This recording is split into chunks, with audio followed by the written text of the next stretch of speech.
Hello, Fredak here. Fred ACC, all one word. Alrighty, it is Friday, March the 21st. It's about 6 p.m. East Coast time. XRP, the last I just peeked, $2.40. First up, I'd like to thank you all for being here today.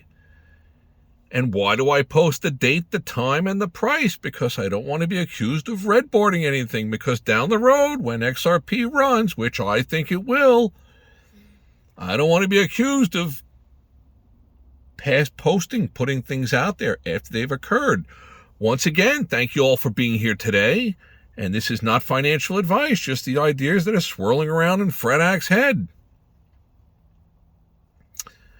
And I've got notes. Oh my goodness, notes. Let's see what we got here. Alrighty, so what do we've got here?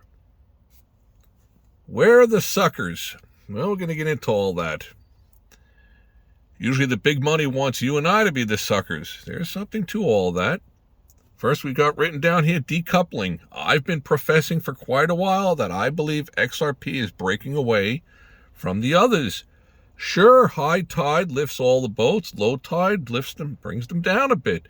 But if you notice, the swings on XRP, they seem to be a little more drastic than most of the other ones on a routine basis. In a very twisted way, I think that's a good thing.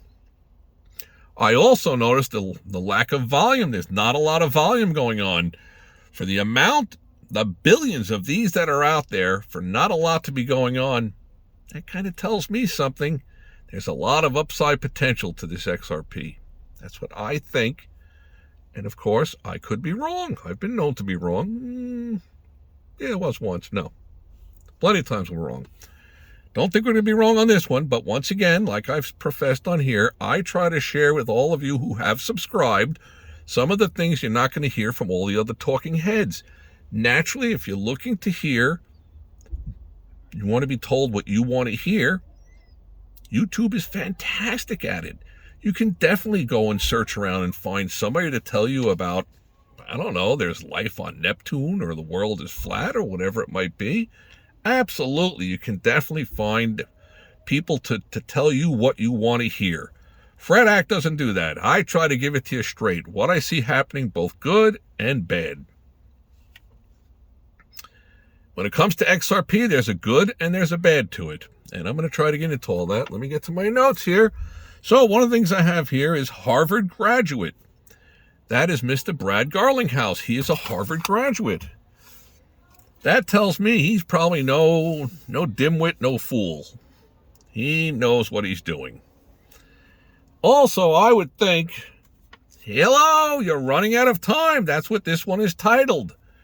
Fredak brought you generational wealth back in October. XRP was at like 52, 53 cents. You had a good 3 weeks, 4 weeks to get involved. You had every opportunity to jump on board with this thing. Fine. Now it has surged up. Everyone who's not in this thing should be thanking their lucky stars for being given the opportunity to get on board with the institutions, because they surged it over $3. It's back down in the mid to low twos. Good news has come out. The lawsuit is over. Many people were expecting this to run up over $3. I've professed in the past, when it comes to the stock market, somewhat self-fulfilling. Buy on the rumor, sell on the news. In one of my past postings, I talked about Chrysler, the stock, and how that exact scenario played out, and I learned a very good lesson about it. Is that what happened with this? I don't really know. I don't know if it's all that popular, the whole crypto thing. Sure, everybody out there, like eBay, when it was in its infancy, the globe had heard about eBay. It was the side part of some small jokes, Spider-Man or this or that or whatever, different movies of the time, late 1990s, early 2000, 2003, 2004. But so people know of Bitcoin. They know about these things, but they don't know that much about them. And I don't either. I'm straight up with you. I only looked at XRP as something, as an opportunity to get rich, filthy rich, generational wealth rich. Alrighty. Got some noise in the background. What is this noise? Go away. Okay, I see more and more investors with many. Yes, I have alluded to this. When it comes to somebody starting a business, big money out there getting involved with taxes for crypto or this type of trading platform, they're not just jumping into this for no reason. They're doing their homework the same way that Walmart and Target, before they build a shopping complex in a certain area, they have their actuaries, their big money people that are going to get in there and take a good look at it and figure out, does this have the ability to pay off big? And that's what I'm seeing starting to gravitate all around the crypto world. Big money is starting to lean towards the thought that there is going to be some pretty big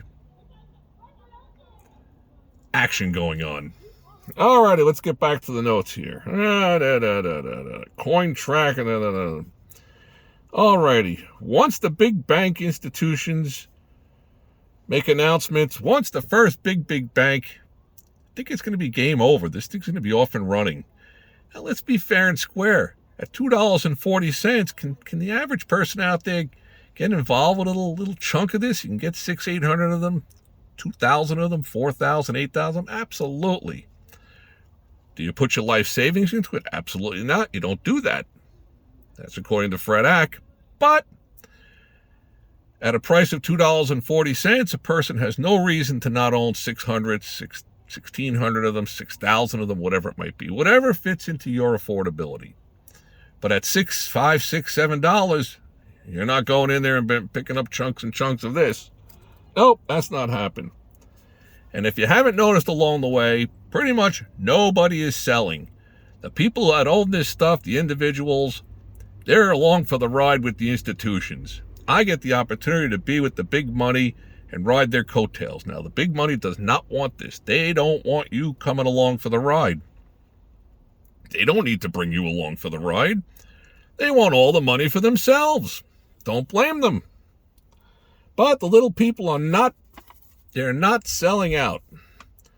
Okay, I alluded to economics. Put a posting out there yesterday, the day before. Something I left out. When the shakeout comes, and it always does come, there's always boom and bust. When the shakeout comes, lots of speculators are going to get gutted. Somebody's got to be left holding the bag. The hot potato, hot potato, hot potato, hot potato. Stop! Or is it musical chairs or whatever? The music stops, everybody grabs a seat. Somebody's got to be left without a seat, without a parachute on the plane that's going down. There's 14 people, there's 13 parachutes. Somebody's on the left outside. Okay, so there's always a new group that's always a new game is underway. That's the way that it works. We as a species will make it happen. XRP. There's no room in Bitcoin. Let's elaborate on that. You got Bitcoin up at like $80,000, $100,000. It ran its course. So sure, if they're buying and selling, yes, you could buy one and within a moment's notice you could make $300, $400, $500, $800, $1,000, $2,000, or you could lose that amount. But the big money, the easy money for the big money out there is to chop up the little people, the you and I's out there. There's not a lot of money to be chopped up on something that's $80,000, $95,000, $100,000. No. The opportunity lies on something else, which, in my mind, it's XRP. And let me get into all of that. The big money is going to find the new opportunity. And what is the new opportunity? The new opportunity is XRP. Why? Because it's priced at a level that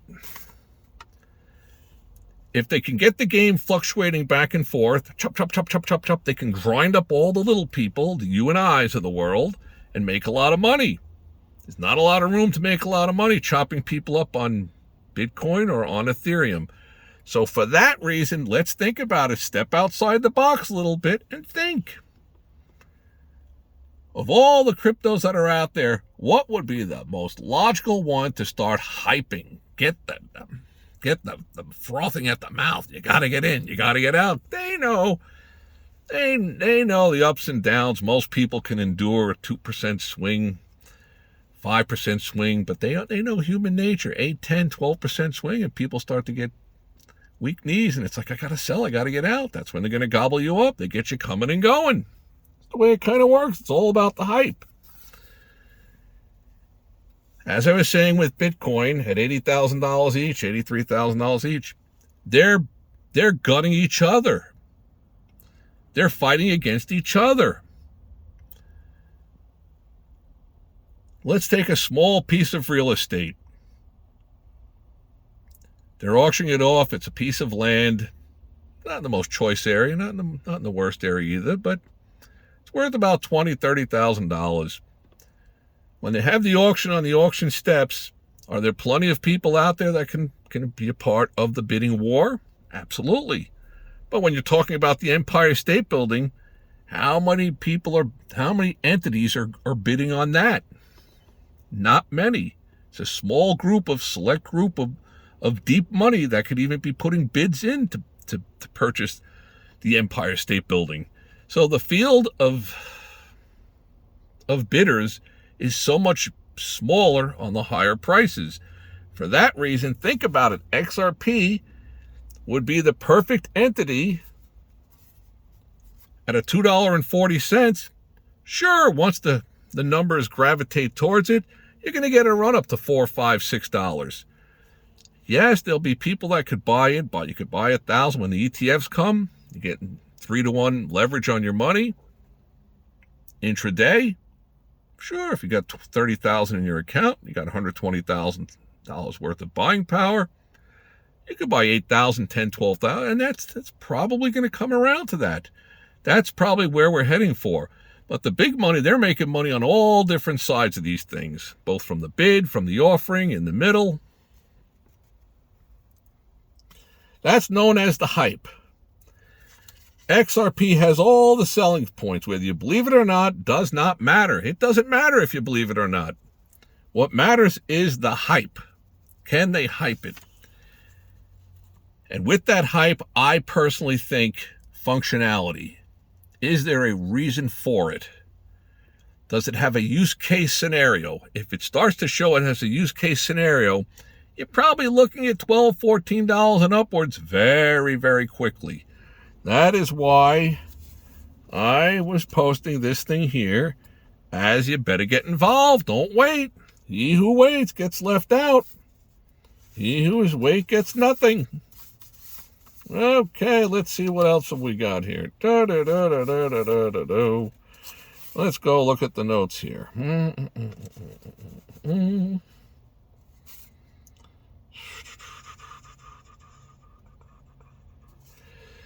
Okay, there was somebody named P.T. Barnum. I think this is his quote. There's a sucker born every day and two to take him. And that's quite possibly how the whole XRP thing comes down to. Is there functionality? Is there going to be a reason to hype this thing up? Then they want to get the herd going this way, going this way, going this way. The more movement that they get, the more they get to chop you up. Something to think about. All right, where is that thing about the credit cards? I know there's something in here about the credit cards. Okay. Once the banks get involved with XRP, when the first one tips their hand, they're all going to start to domino them. And of course, like credit cards, they want to make money. From where? Where do credit cards, where do banks make money from? From you and I. Yes, and when they see the opportunity to make money, whatever it might be, it could be selling ice cream in Alaska. If there's money to be made, the big money is getting involved with it. They're getting on board. Well, hello! It's about time to get on board with XRP. I think if you wait on this, I'm going to point back to these dates, just like I point back to October 22nd. Generational wealth. Go back, take a peek at it. This is the same Fred Act that told you the only logical mathematical play was to take the Eagles in the Super Bowl. And here we are at $2.40. They don't want this thing to run away. But look at the volume. For the amounts of these that are out there, there's not that much going on. The little people are digging in. They're holding on to theirs. They're not letting go. My suggestion is if you grab some of this here at $2.40, don't let go. Let it run. Yeah, nothing wrong with taking a little bit of a profit off the table. If it goes to $6, $7, $8, $12, $17, you take a little bit off. I posted something on how to sell out from on something that's a huge winner. But you want to definitely own some of this if it breaks 300, 3,000, 30,000. The only way you could do it is by scaling out the way Fred Ack had posted. I try to get on here and post for you, so that way those of you who jumped on board with generational wealth will sit tight, not get weak knees and get shaken out. Don't want you to get shaken out. I'm not getting shaken out, not a bit. To me, there are so many different variables on the outside that are waiting for this to start to move. Think about it. If you're Brad Garlinghouse, Harvard graduate, the guy who runs the Ripple company, spokesperson, and the other people around that team, sharp, on the ball, now is the time to push forward. You're not just going to sit back and say, well, we won the lawsuit there, we got this going on. No. I've said before, this is not the same XRP of 2017. This is XRP 2025, poised to run. Sure, if you were sitting by your terminal and you had the liquidity, you were able to jump in and buy, and there was an ETF, best price was in place, absolutely. But the day's going to come where people are going to look back on this and say, man, I could have bought that thing at just over $2. What was I thinking? What were you thinking? Little throwback to yesteryear. There was something called the SOES Bandits, SOES, the Small Order Execution System. That was something that was derived after the crash of, I think it was 1987. It was a Black Monday, 23% drop on the stock market. So they instituted this thing to give the small investor the opportunity to have an advantage over the big money people. And of course, as human nature, when there's an advantage, they will pry it open. They will capitalize on it. There was a way, with 1,000 shares are left, the small order execution system, the SOES Bandits. You have a moment, take a peek at it. Google SOES Bandits, SOES, the SOES Bandits. Pretty good stuff, pretty good reading.